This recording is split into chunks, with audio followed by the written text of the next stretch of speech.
À voir son visage déformé par l'émotion autour du cercueil de sa grand-mère et ses larmes contenues, on ne peut que se rendre compte de l'attachement que le prince Harry éprouvait envers la reine Elisabeth II.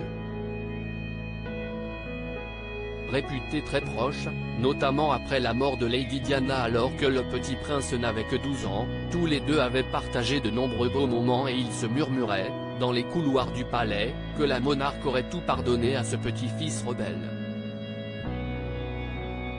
Mais récemment, les choses s'étaient compliquées entre eux. Tombé amoureux et marié à l'actrice américaine Meghan Markle, Harry avait fini par fuir son pays et sa famille pour s'installer avec sa femme et son fils aîné Archie au Canada, puis aux États-Unis où ils vivent toujours et ont agrandi la famille avec la petite Lilibet, 15 mois.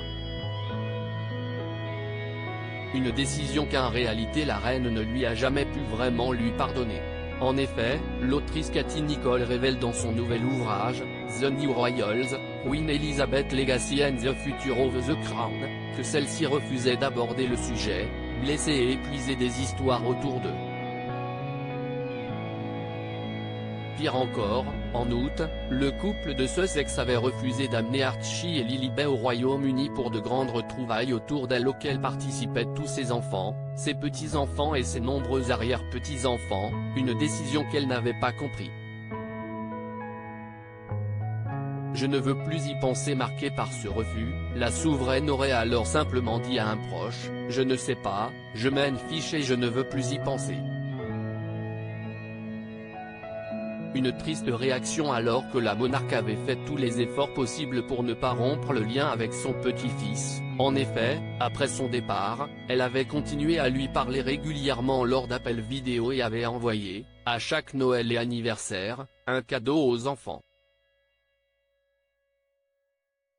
Ceux-ci ne l'auront d'ailleurs rencontré qu'une fois, alors qu'il accompagnait leurs parents au Royaume-Uni pour la première fois à l'occasion du jubilé de platine en juin dernier, sous haute protection policière.